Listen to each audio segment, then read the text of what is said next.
Pernahkah saudara mengasihi seseorang? Atau kapan saudara mengasihi seseorang? Pasti dengan cepat saudara akan bilang, "Kok sampai sekarang pun saya mengasihi." Tapi pertanyaan ini sedikit lebih dalam untuk mengatakan, apakah pernah saudara mengasihi seseorang sampai saudara terlihat sangat bodoh?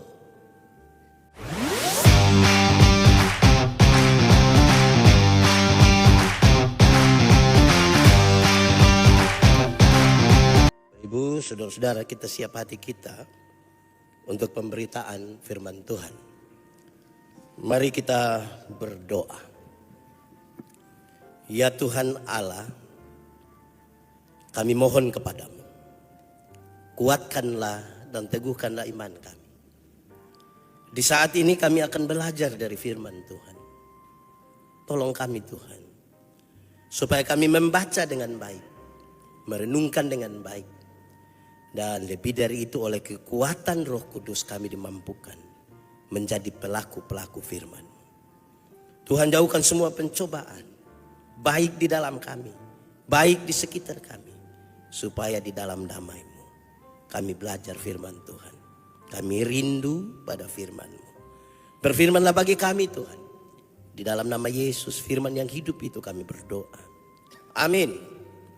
Bapak Ibu, saudara-saudara yang dikasihi dalam Tuhan Yesus, di perayaan Minggu Sengsara yang pertama 2 Maret 2025, tema yang ditetapkan oleh Majelis Sinode Gemit adalah kasih Bapa dalam pengorbanan anak tunggal Allah. Pembacanya terambil dari Injil Matius pasal 21 ayat 33 sampai ayat yang ke-46. Injil Matius 21 ayat 33 sampai 46. Untuk itu secemput jemaat Tuhan berdiri. Perumpamaan tentang penggarap kebun anggur. Dengarkanlah suatu perumpamaan yang lain. Adalah seorang tuan tanah membuka kebun anggur dan menanam pagar sekelilingnya. Ia menggali lubang tempat memeras anggur dan mendirikan menara jaga di dalam kebun itu. Kemudian ia menyewakan kebun itu kepada penggarap-penggarap, lalu berangkat ke negeri lain. Ketika hampir tiba musim petik, ia menyuruh hamba-hambanya kepada penggarap-penggarap itu untuk menerima hasil yang menjadi bagiannya. Tetapi penggarap-penggarap itu menangkap hamba-hambanya itu. Mereka memukul yang seorang, membunuh yang lain, dan melempari yang lain pula dengan batu. Kemudian Tuhan itu menyuruh pula hamba-hamba yang lain lebih banyak daripada yang semula. Hal itu terjadi dari pihak Tuhan, suatu perbuatan ajaib di mata kita. Sebab itu aku berkata kepadamu, bahwa kerajaan Allah akan diambil daripadamu dan akan diberikan kepada suatu bangsa yang akan menghasilkan buah kerajaan itu. Dan barang siapa jatuh ke atas batu itu, ia akan hancur, dan barang siapa ditimpa batu itu, ia akan remuk. Ketika imam-imam kepala dan orang-orang Farisi mendengar perumpamaan Yesus, mereka mengerti bahwa mereka lah yang dimaksudkannya, dan mereka berusaha untuk menangkap dia, tetapi mereka takut kepada orang banyak, karena orang banyak itu menganggap dia nabi. Demikian firman Tuhan. Berbahagia setiap orang yang mendengar firman, memelihara dan melakukan dalam hidup setiap hari. Hosiana. Hosiana, Hosiana, Hosiana. Mari silakan duduk semuanya. Bapak Ibu, saudara-saudara, Shalom. Sekali lagi, Shalom. Kata kunci kita pada hari ini adalah kasih. Sama-sama 1, 2, 3, kasih. Saya mengawali khotbah ini dengan bertanya kepada saudara. Coba saudara renungkan sedikit. Pernahkah saudara mengasihi seseorang? Atau kapan saudara mengasihi seseorang? Pasti dengan cepat saudara akan bilang, "Kok sampai sekarang pun saya mengasihi." Tapi pertanyaan ini sedikit lebih dalam untuk mengatakan, apakah pernah saudara mengasihi seseorang sampai saudara terlihat sangat bodoh? Dia sudah melakukan kesalahan berkali-kali, tapi saudara masih mau memaafkan dia, masih mau menerima dia. Waktu saudara cerita kepada teman-teman bilang, "Ini engkau bodoh." Manusia macam begitu lebih baik kasih tinggal. Pernah saudara alami? Jangan soal suami istri. Kalau soal suami istri mungkin kita pertahankan karena nanti anak-anak bagaimana. Ini belum bagi, ini harta warisan, nanti bagaimana. Sudahlah, maafkanlah. Jangan itu, lebih kepada sesuatu yang sebenarnya saudara tidak bergantung kepadanya, tapi saudara mengasihi dia sampai bodoh. Katakanlah kasih dari orang tua untuk anak-anaknya. Ini anak sudah bikin salah pun tetap masih mau terima, masih mau ampuni. Saya hantar kita untuk merenungkan di awal bagian ini. Kenapa? Karena kasih Allah itu tidak terselami, terlalu dalam dan terlalu luar biasa, dan yang sedikit bisa mengantar kita untuk memahami, walaupun tidak mungkin kita bandingkan dengan kasih Allah, adalah kasih seperti itu. Orang tua terhadap anaknya yang sudah melakukan. Kita tidak punya ketergantungan pada itu anak-anak. Anak-anak punya ketergantungan untuk kita. Tapi kok kita begitu mengasihi. Itulah kasih itu. Di awal itu saya sampaikan. Karena bahan ini cukup panjang. Saya ingin langsung masuk. Saudara-saudara, bahwa untuk kasih Allah yang besar itu lewat pengorbanan anak tunggal Allah. Kita baca bagian teks ini. Menurut Matius pasal 21 ayat 33 sampai ayat yang ke-46. Tentang penggarap kebun anggur. Secara singkat digambarkan kepada kita. Adalah seorang tuan yang punya kebun anggur. Kebun anggur itu dipagarinya menurut pembacaan tadi.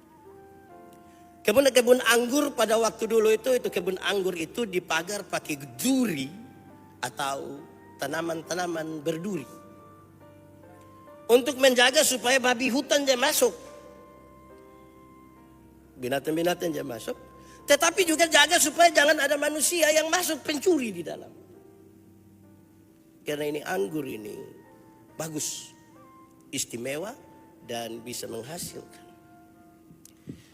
Ada juga di dalamnya tempat untuk memeras anggur itu. Pembacaan tadi kasih tahu dia menggali lubang. Biasanya lubang ada dua, satu agak lebih tinggi, satu di bawah.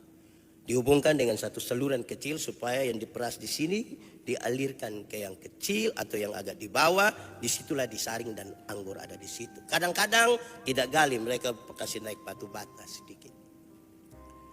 Ada juga menara. Dipakai menara itu sebagai tempat untuk mengawasi.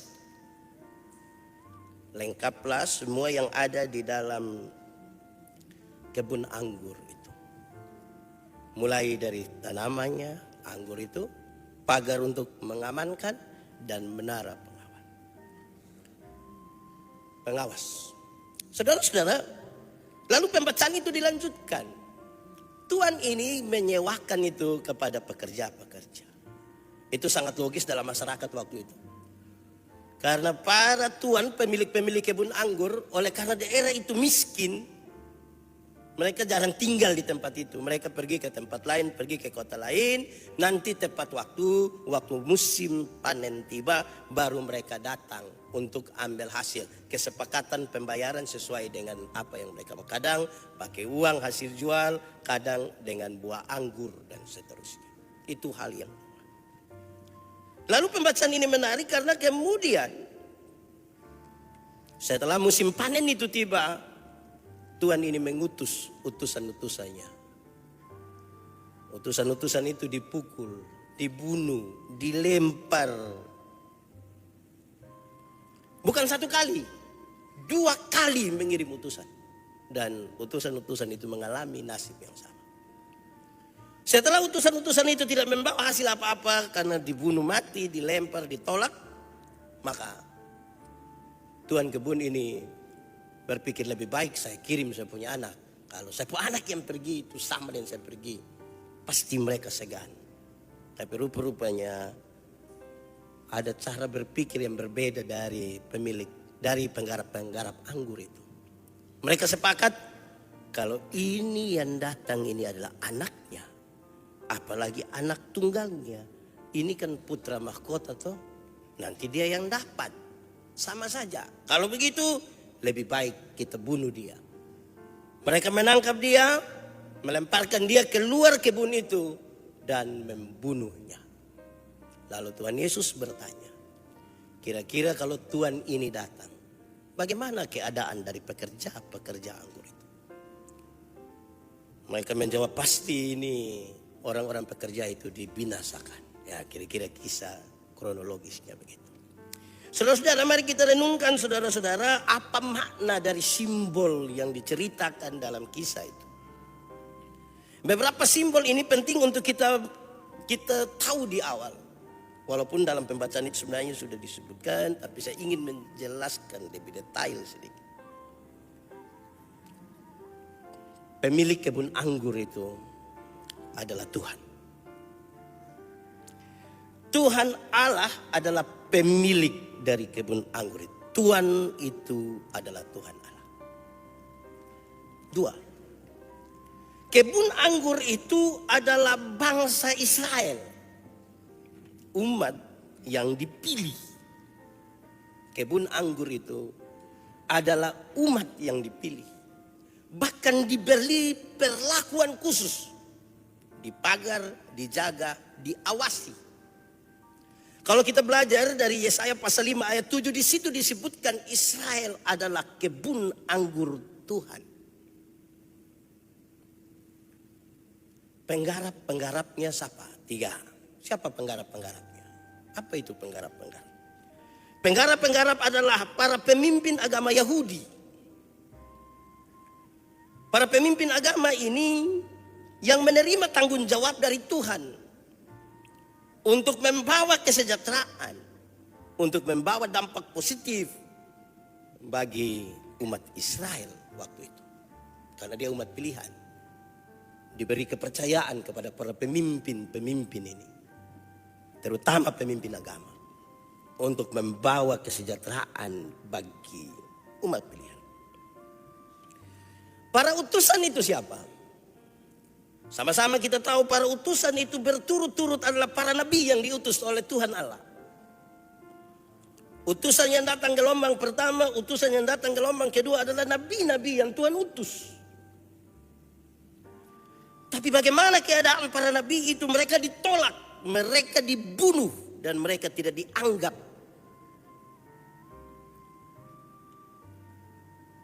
Lalu yang paling terakhir, datanglah anak dari pemilik kebun anggur itu. Anak ini adalah Tuhan Yesus. Tuhan Yesus datang sendiri, tetapi dia ditolak. Tetapi dia dibunuh. Dia ditolak, dia dibunuh. Oleh siapa ini? Oleh penggarap itu. Atau dalam bahasa simbolik, yang penggarap itu adalah para pemimpin agama. Yang Tuhan kasih kepercayaan untuk membawa sejahtera bagi bangsa itu, mereka menolak dan membunuh Yesus. Kalau sejenak kita berhenti di bagian ini untuk merenungkan, ternyata yang tolak Yesus ini bukan orang yang tidak kenal agama. Orang yang kenal agama, mereka itu pemimpin-pemimpin agama. Kalau kita bicara dalam konteks hari ini, mereka mungkin pendeta-pendeta. Mereka mungkin penatua, diaken, pengajar yang menolak Yesus, bahkan membunuh. Yesus tidak dapat tempat. Di mana tempat itu adalah tempatnya. Saudara-saudara, lebih jauh sedikit mari kita renungkan makna dari perumpamaan itu. Tadi makna simbolnya. Sekarang makna perumpamaan itu apa yang ingin disampaikan kepada kita. Makna dari perumpamaan itu, saudara-saudara, kisah itu menyampaikan kepada kita 3 bagian yang serius. Tentang Allah, tentang manusia, dan tentang Yesus Kristus Tuhan. Tentang Tuhan Allah, tentang manusia dan tentang Yesus Kristus Tuhan. Apa maknanya? Tentang Tuhan Allah. Satu. Pembacaan tadi dalam perumpamaan itu menegaskan tentang Tuhan Allah yang berani sekali memberi kepercayaan kepada penggarap-penggarap itu. Tuhan Allah yang berani sekali memberi kepercayaan sesuatu miliknya kepada orang lain. Pekerjaan Tuhan itu kudus. Saya dengan hati-hati sekali mengucapkan kalimat berikut ini. Saya ulangi, dengan hati-hati saya ucapkan kalimat berikut ini. Pekerjaan Tuhan itu kudus, tapi Tuhan terlalu berani ambil resiko kasih pekerjaan itu pada manusia yang tidak kudus.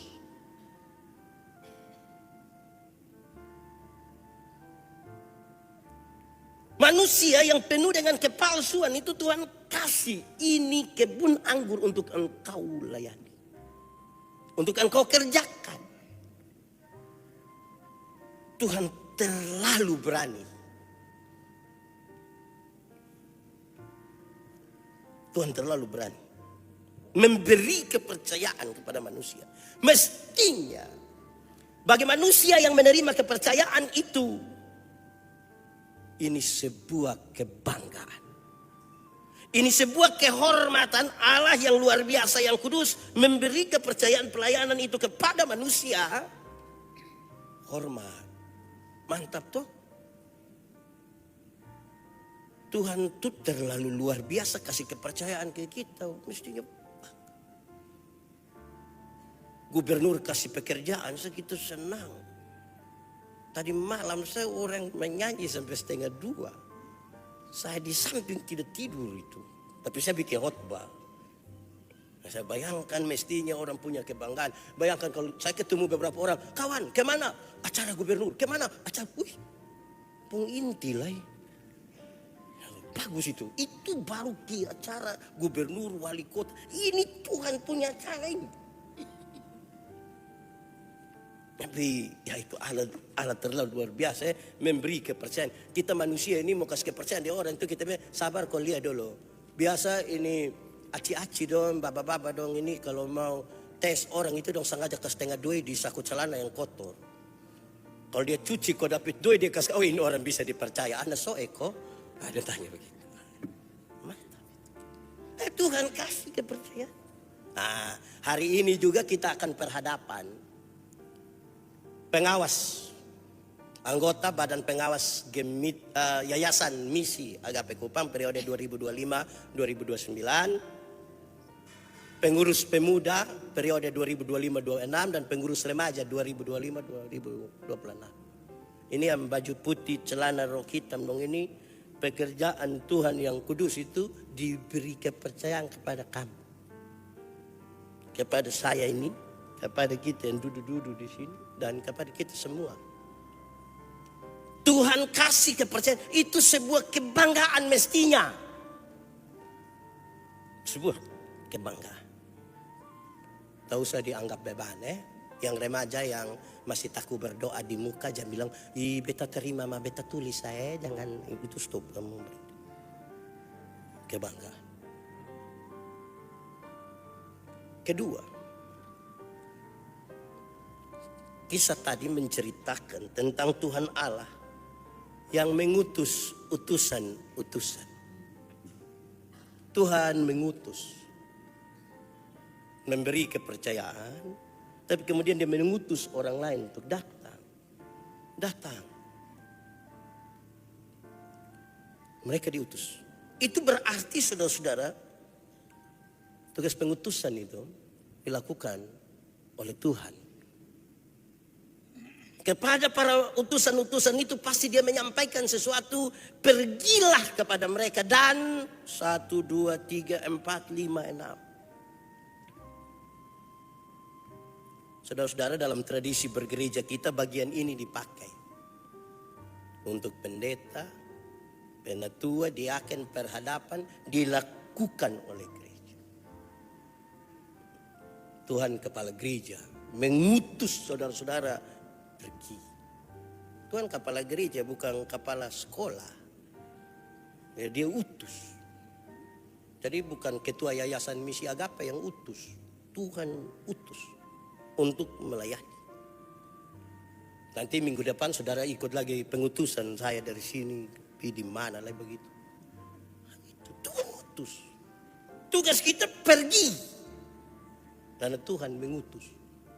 Saya ingat saya melayani di Alor. Saya pun mama tanya, kakak, tanpa pun jauh lagi.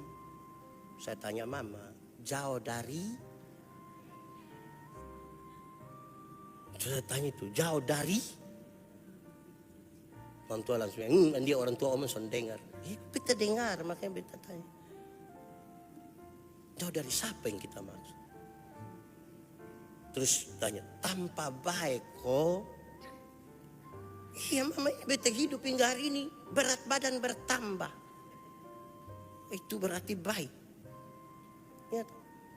Walaupun waktu penempatan pertama, cek di mana surat keputusan belum keluar, surat tugas ada, kami jalan duluan pakai motor cek. Signal ada kosonde tanpa. Tuhan mengutus. Minggu lalu kita masih belajar tentang Tuhan mengutus toh ke dalam dunia. Ku utus kau, saya ingat lagu yang terakhir yang begitu. Ketiga saudara-saudara, teks itu juga menceritakan tentang penghakiman dari Tuhan Allah. Dia kasih kepercayaan, dia mengutus orang, tapi ingat ada konsekuensi, dan konsekuensi dalam teks ini menceritakan tentang penghakiman. Dia akan membinasakan mereka. Membinasakan mereka yang tidak menunjukkan loyalitasnya kepada Tuhan. Sebagai yang mengutus, sebagai yang memberi kepercayaan.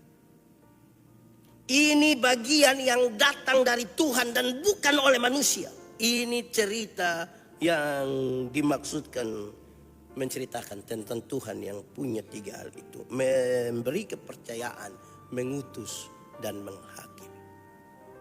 Supaya di antara kita jangan saling menghakimi. Dan kadang-kadang kita punya subjektivitas masuk sedikit. Biarkan Tuhan. Kedua, tentang manusia.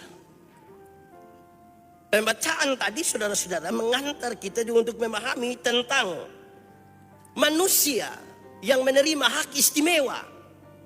Israel, kebun anggur dipagari dengan baik. Ini anggur ini kan pasti menarik perhatian toh. Jangankan kebun anggur yang bagus-bagus. Kami biasa bertamu saja kok orang kasih buah, ada anggur di situ tuh. Kepingin ame dua, tapi kan perasaan karena tuan rumah sengaja ame satu. Aduh ini beli di mana ya? Jonathan paling suka ini. Itu semua bungkus itu. Itu baru yang dibeli, apalagi kebun anggur. Dia sangat menarik perhatian. Dia istimewa karena itu dipagari dengan baik. Supaya babi hutan dia masuk, supaya orang-orang jangan masuk mencuri. Babi merusak, orang mencuri. Jangan.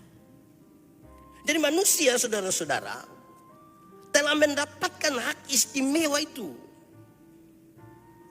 Saudara-saudara, mungkinkah sampai hari ini kita masih berpikir kita istimewa di hadapan Tuhan atau tidak, saya tidak tahu. Tapi itu perenungan penting.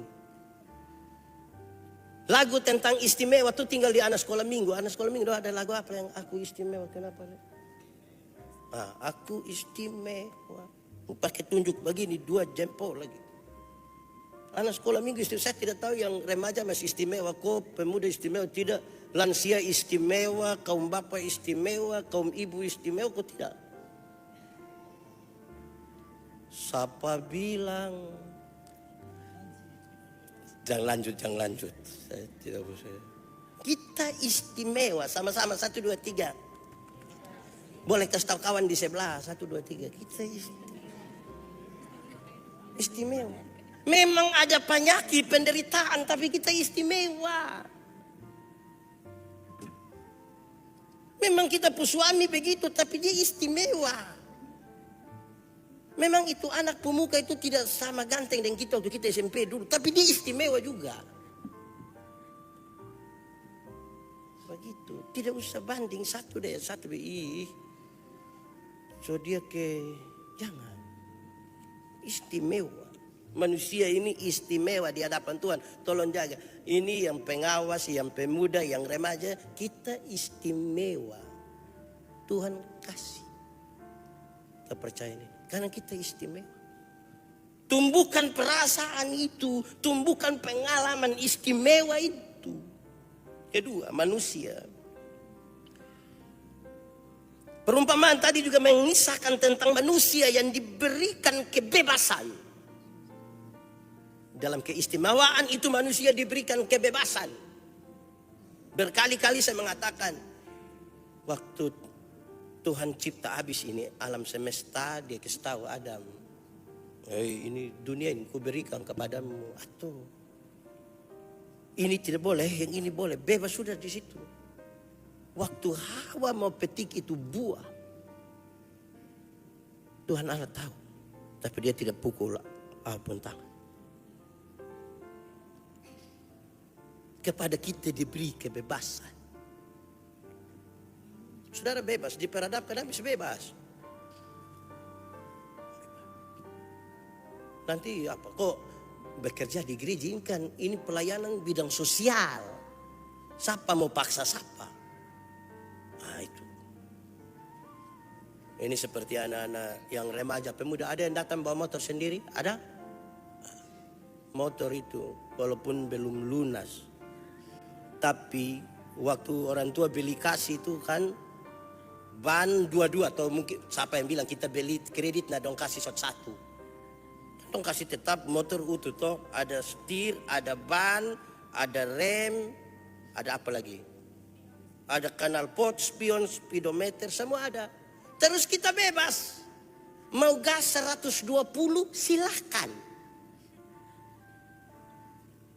Ban ada dua, keluar dari sini mau pakai satu saja silahkan. Nanti kita telepon di mana? Rumah sakit. Kepada kita ini beri kebebasan. Kebebasan. Atau, Pak, kalau memang kebebasan itu ada, kenapa aturan di gereja terlalu banyak? Memang kan urus orang banyak. Mesti ada sesuatu yang mengikat kita. Kan kita ada urus orang banyak. Gitu. Tetap. Katekisasi 1 tahun. Kira-kira begitu. Bebas. 3. Kisah tadi mengkisahkan tentang pertanggungjawaban manusia. Jadi ada kebebasan, tapi ada pertanggungjawaban. Dikasihlah untuk kebun anggur itu penggarap itu kerjakan, tapi ada pertanggungjawaban. Pertanggungjawaban itu kesepakatan. Pertanggungjawaban itu berkaitan dengan utusan-utusan yang pergi. Bahkan termasuk anak dari pemilik kebun anggur itu pergi ke situ. Bagian dari pertanggungjawaban. Saudara-saudara, saya kira itu menjadi serius. Di beberapa lembaga, kalau ada pemeriksaan, itu hampir-hampir orang tidak pulang kantor. Kita tanya kenapa tidak pulang? Ada pemeriksaan. Kan pemeriksaan bagian dari pertanggungjawaban toh. Non tidak pulang. Saya bilang, kenapa kok susah-susah bilang, ini karena sepanjang ini kan kerja tidak betul. Jadi pas yang petugas periksa itu mau datang kan kita mesti kalau kerja betul suruh dia, kenapa tidak datang? Tapi ini kan kerja kurang betul, jadi harus siap ini petugas datang. Ajak dia lain makan di Seibabi. Ada rusuk baru saya hanya ikut foto. Bertanggung-jawaban. Masing-masing kita bertanggung jawab. Salah. Benar. Tidak usah rekayasa. Salah. Benar. Kan kita mempertanggungjawabkan. Berkali-kali saya ingin mengatakan, Pertanggungjawaban terbesar kita kepada Tuhan dan bukan kepada manusia. Begitupun kepada yang baju putih, celana dan rok hitam. Pertanggungjawaban kita kepada Tuhan dan bukan kepada manusia. Untuk nanti pengawas dengan BP3J, apalagi BP3J sekarang periksa tiap berapa bulan lagi? 3 bulan. Itu utusan-utusan. Tapi pertanggungjawaban adalah kesepakatan kita di awal. Yang sebentar saya tanya, saudara bilang, ya saya percaya dan berjanji dengan segenap hati. Pertanggungjawaban itu juga termasuk pertanggungjawaban tersinggung. Tersinggung sedikit tidak mau melayani, tersinggung sedikit ya. Itu semua juga bagian dari pertanggungjawaban. Kemarin kan pengembalaan saya suka tahu toh. Hati-hati karena tidak semua teman itu punya mood bagus. Jangan bersembunyi di balik itu kalimat main gila. Mungkin dia ada baik ini kita datang coba dia, ih talinya lebar. Terus dia bilang, hoi itu besok saya ulang. Jangan bersembunyi. Sebagian-bagian itu bagian dari pertanggungjawaban. Ketiga, ada 4. Kisah tadi menceritakan tentang kesengajaan manusia. Penggarap-penggarap kebun anggur itu melakukan sesuatu dengan sangat sengaja. Mereka bukan kilaf, itu sengaja, melakukan dengan sengaja. Apalagi itu sengaja itu disepakati tentang anak yang datang dan bilang, dorang duduk sepakat baik-baik, ini pewaris, ini putra mahkota, lebih baik bunuh dia. Itu dilakukan dengan sengaja. Manusia berpotensi sekali untuk menyepakati sesuatu secara sadar untuk melanggar kesepakatan. Punya potensi itu. Bayangkan ya, kalau tidak sengaja baru saya punya teman satu itu dia tiba-tiba mengeluh, marah, jengkel, tagal, dan 2 tidur sama-sama, terus dia kawan bangun pukul dia sini. Dia kenapa pukul beta? Aduh beta tadi mimpi. Tiba-tiba yang tadi pukul itu kan aja. Dia kenapa pukul? Beta juga mimpi. Nah ini mulai sengaja. Ini mulai sengaja. Mungkin yang tadi itu dia tidak sengaja. Dia mau ke mana tuh dia kebetulan dia petinju. Jadi dia pukul. Nah yang satu dia pukul ini karena mau balas dendam. Sengaja. Jadi manusia itu berpotensi sengaja. Sengaja yang dimaksudkan di sini 2. 1 sadar melakukan. Yang kedua ya tipu-tipu. Itu sengaja. Sadar. Saudara memang kalau sesuatu dilakukan secara sengaja itu menjengkelkan. Pertalite jadi Pertamax menjengkelkan. Karena dia lakukan secara sengaja. Baru beta isi lagi beda 3.000. Wih. Itu baru menobek, belum menobek lain. Jengkel kok tidak. Saudara-saudara sesuatu dilakukan dengan sengaja. Aduh, tidak enak. Nah, itu manusia punya potensi itu. Karena itu saudara-saudara mari kita lihat itu kemanusiaan. Yang ketiga, ini khotbah panjang ini hari. Saudara akan duduk lama. Apalagi minggu depan supaya dapat. Saudara, tentang Yesus Kristus. Tentang Yesus Kristus. Kisah tadi juga bercerita tentang Tuhan Yesus. 1. Kisah tadi menceritakan dengan jelas Yesus sebagai anak Allah. Yesus anak Allah. Tapi karena ini disiarkan langsung itu ada di YouTube, ada di mana-mana saya mau kasih tahu. Bahwa yang dimaksudkan dengan Yesus anak Allah bukan karena sesuatu yang sifatnya biologis.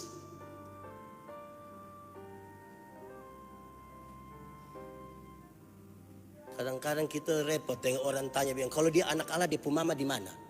Dia pumama sampai pusing lah dia orang yang sudah tidak kenal Yesus lagi tanya yang aneh.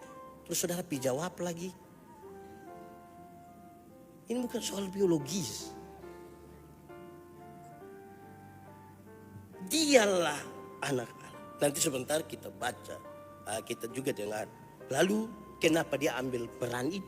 Yesus anak Allah. Kedua, Untuk apa itu dia anak Allah? Dia berkorban bagi manusia. Manusia jatuh dalam dosa yang sudah sangat jauh dari Tuhan. Allah berinisiatif untuk manusia datang kepada Tuhan Allah, tidak mungkin. Dan sekarang Allah berinisiatif datang kepada manusia untuk menyelamatkan manusia. Dan Allah yang datang menjadi manusia itu disebutkan dengan sebutan tadi, anak Allah. Tinggal di antara kita, diam di antara kita. Dia datang berkorban bagi manusia. Menjadi juru selamat. Tetapi yang ketiga, saudara-saudara, tentang Yesus disebutkan dalam pembacaan tadi. Bahwa Yesus artinya, Yesus digambarkan seperti batu. Batu yang dibuang oleh tukang-tukang bangunan. Justru menjadi dasar dari gereja dan dasar dari keselamatan. Dasar keselamatan dan dasar berdirinya gereja Tuhan. Dan siapa melawan dia seperti membenturkan kepala kepada batu. Siapa melawan dia seperti membenturkan kepala di batu. Saudara pernah benturkan kepala di batu? Bangka toh pecah. Itulah 3 bagian yang menarik dari makna. Setelah kita memahami hal-hal itu, saudara, sekarang mari kita masuk untuk memberi jawab terhadap tema kita. Tema kita hari ini adalah kasih Bapa dalam pengorbanan anak tunggal Allah. Saudara, saya ajak kita merenungkan. Pertama, kasih itu apa? Kasih itu apa? Saya tidak bicara lagi definisi karena saudara sudah hafal-hafal ini definisi sampai sudah bikin status. Saya tidak ngomong itu. Tapi kasih itu apa? Kapan kasih Allah itu ada? Nanti sampai kapan kasih itu selesai? Saudara-saudara, coba tampilkan kembali kita penats pembimbing tadi. Pertama Yohanes pasal 4 ayat 9 dan 10. Saya baca untuk kita. Dalam hal inilah kasih Allah dinyatakan di tengah-tengah kita. Yaitu bahwa Allah telah mengutus anaknya yang tunggal ke dalam dunia supaya kita hidup olehnya. Inilah kasih itu, bukan kita yang telah mengasihi Allah, tetapi Allah yang telah mengasihi kita dan yang telah mengutus anaknya sebagai pendamaian bagi dosa-dosa kita. Saya mengajak untuk menerjemahkan kita berdasarkan apa yang dikerjakan dan kapan berkaitan dengan kasih itu. Saya mencatat ada 5. Tentang kasih itu. Pertama, karena kasih itu Allah menciptakan alam semesta. Di dalamnya ada manusia. Dimulai semenjak dunia ini belum ada, kasih itu ada. Allah memikirkan sesuatu dan mengerjakannya dalam penciptaan. Kasih. Jadi kalau nanti ada yang bertanya, Tuhan, kapan Engkau mengasihi aku? Bahkan dari sebelum dunia dijadikan, kasih itu ada. Supaya jangan ada orang tuh berdoa sambil membandingi Tuhan nih, kenapa orang lain di sebelah sana pun enak lagi. Tidak pernah susah, kita ini susah terus. Sepertinya Allah tidak ada kasih. Kasih ada sebelum dunia diciptakan. Itu Bapak tua di sebelah ini tidak pernah ikut gereja, tidak tahu berdoa, tapi tiap hari ganti oto, Grab. Kasih ada mulai dari kita diciptakan. Kita belum ada, jadi Jangan pikir kita duluan mengasihi Tuhan Allah. Dia mengasihi kita duluan, itulah kasih. Supaya jangan ada yang bikin narasi seolah-olah kalau kita tidak mengasihi Tuhan, Tuhan juga tidak mengasihi. Woi, kita tidak mengasihi, Tuhan tetap mengasihi. Kita belum ada sekasih swadanya. Habis menciptakan, Tuhan memberi kehendak bebas. Alam semesta sudah ada. Dalam kasihnya dia memberikan kehendak. Tuhan Allah mana seperti kita. Seperti Allah itu. Menciptakan tapi memberi kuasa penuh kehendak. Kita ini, kalau orang bertamu, saya paling banyak terima ini kalimat yang saya mau ucapkan ini. Pak Pendeta, selamat datang di rumah. Anggap saya rumah sendiri. Tapi saya tidak bebas. Masa tanggal anggap saya rumah sendiri, nah saya ambil depo berangkas. Tidak ada batas-batas. Ini Allah menciptakan, beri kehendak bebas. Luar biasa toh. Dalam kehendak bebas itu kita mempertanggungjawabkannya kepada Tuhan. Di dalamnya dinamika ada. Ada ketawa, ada menangis, ada semua ada di situ. Ada di situ. Pelayanan ini naik turun, menangis, ketawa. Wih, ada banyak di dalam. Ini saya ingat 2 minggu lalu kok saya ada di Australia. Terus tinggal di suatu keluarga. Dorang punya 2 anak, 1 laki-laki, 1 perempuan. Dorang tidak bisa bahasa Indonesia. Kalau saya ya bisa bahasa Indonesia. Jadi pas kami pergi, pas ada di dalam rumah pas saya sampai, terus masuk di kamar yang laki-laki, terus dia pun mama bilang eja untuk dia bicara dalam bahasa Indonesia. Om boleh pakai ini kamar 1 minggu selama Om di sini. Terus Om Yandi bilang terima kasih. Terus dia pun mama bilang, itu Om bilang terima kasih. Om mau jawab apa? Dia masih pikir, terus dia pun bilang, dia langsung bilang selamat jalan. Saya bilang jadi Om harus pulang. Kapan Om khotbah nanti? Ya itulah pelayanan tuh. Naik turun. Walaupun terima kasih dibalas dan selamat jalan, kan yang penting hati. Tulus. Begitu. Ya itulah pelayanan. Tuhan memberi kehendak bebas kepada kita. Mari kita pakai itu kehendak bebas dalam semua dinamika. Kalau saudara tanya, ini ada ibu pendeta, ada ini majelis, doang guru sekolah minggu. Naik turun. Saya kadang-kadang kalau lihat guru sekolah minggu, orang ajar anak, kita guru sekolah minggu ada 40. Wih urusin anak satu, tidak mau bubur, mau jagung ketemak, harus ikut. Wih, dorang kasih hati, kan bisa saya cubit dorang toh. Tapi ya, terima kasih guru-guru, bisa bikin terbaik ini. Guru-guru sekolah minggu jangan tersinggung, tenami anak kecil toh. Tuh, kalau guru sekolah minggu tersinggung, karena mana nanti anak pun bapak. Tuh anak pun mama tersinggung juga. Jadi, ya mari itu kehendak bebas. Ketiga, kasih itu berkaitan dengan pemeliharaan. Pemeliharaan. Menciptakan, memberi kehendak bebas, memelihara. Kasih itu memelihara.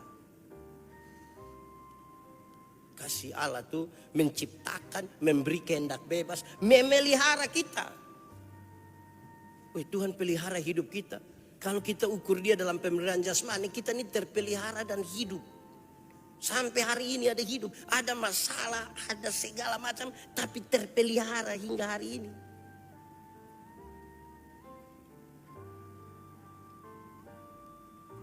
Kurang lebih 13 tahun lalu saya menjadi bagian dari gereja Agape. Dona masih kecil. Saya ajar dia, babi, dia sebut babi, sapi, tikus. Pas sampai ayam dia bilang manu. Tidak apa-apa. Sekarang dia mau SMA, terpelihara juga, hidup. Sekaligus menggugurkan pernyataan kita seolah-olah kita punya hidup lebih susah. Dan tiada ini kesusahan lagi yang lebih dari kita pun kesusahan. Alam yang melihara kita. 2 hari lalu saya di Palangkaraya datang seorang ibu yang mengalami kanker payudara, kanker serviks, kanker apa kok ada 3. Dia bercerita dengan saya dan minta saya doakan dia, dan saya hanya bilang, ibu, di awal saya mau kasih tahu ibu 2 hal sebelum kita berdoa dan saya menyampaikan sesuatu. Saya ingin sampaikan di ibu 2 hal. Pertama, semua orang pasti mati. Mau kanker, sehat, tetap mati. Sakit, celaka adalah jalan untuk itu kematian. Nah, ibu nanti mati. Ibu mungkin sembuh, mati nanti juga. Saya juga akan mati. Hanya kan kita tidak tahu caranya dan kapan waktu. Kedua, saya mau kasih tahu ibu. Ibu, kita akan berdoa. Tapi mari kita berdoa begitu rupa sampai menemukan apa yang Tuhan mau. Jangan apa yang ibu mau. Mari kita berdoa sampai menemukan apa yang Tuhan Allah mau. Dan jangan apa yang ibu mau. Sebab kalau berdoa menemukan apa yang ibu mau, ibu akan berhenti berdoa. Dan ibu merasa ibu terlalu susah. Dan saya ingin sampaikan di atas semua itu, supaya ibu pilah-pilah yang buat ibu jadi beban berat ini kan, pikir anak masih kecil. Saya tanya ibu, menikah seberapa tahun? 33 tahun. Wih, itu anak saya baru sudah besar. Anak 6. Nah, bagus kan?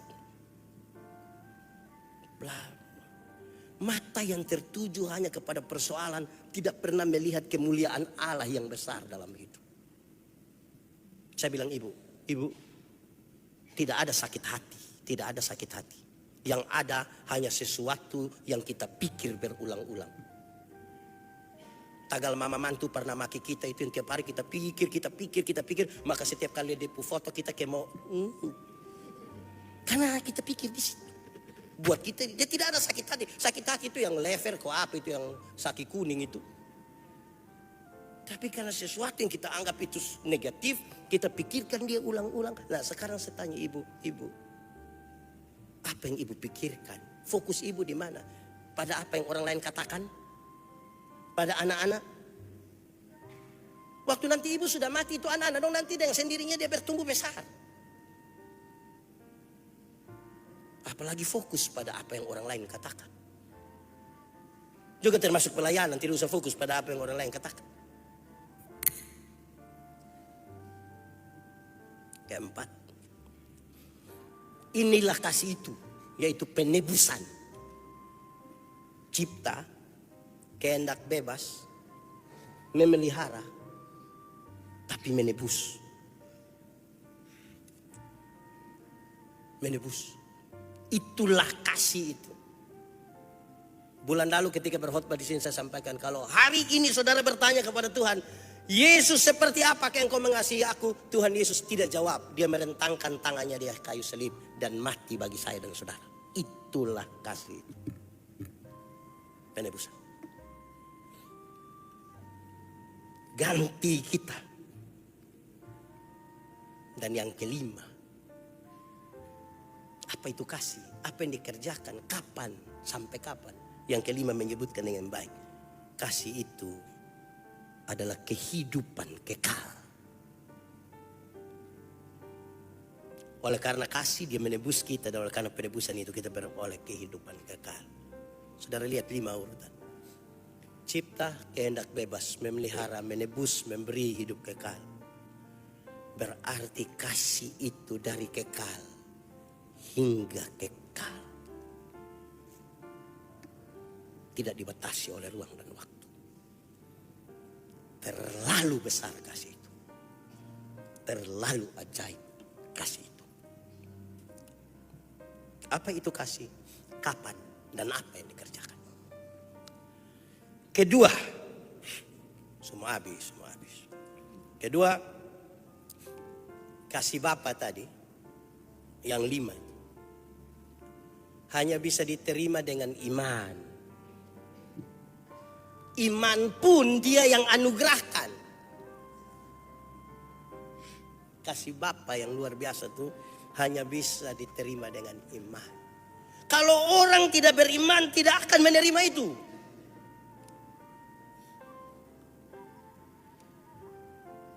Nanti kalau dia tidak beriman, terus tanya, Pak, betulkah kita diciptakan dari tanah? Kalau seperti saya ini tanah apa?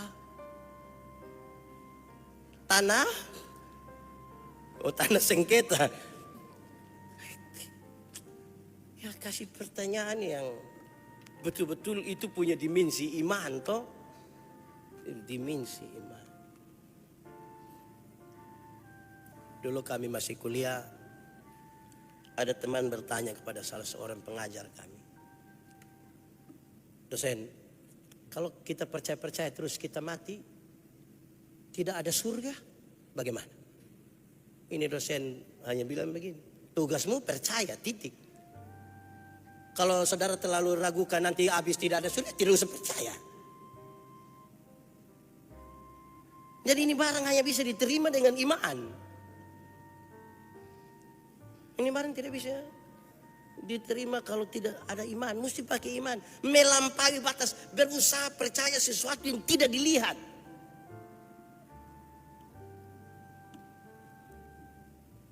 Tidak dilihat. Tapi kita ini kok barang yang tidak baik itu kita lebih percaya daripada yang baik. Ada orang dia mau terbang begini diantar oleh dia supir. Terus, kau nanti atur rumah baik-baik. Pas saya mau datang saya telepon dan datang jemput. Iya Bapak. Terus dia tidak jalan.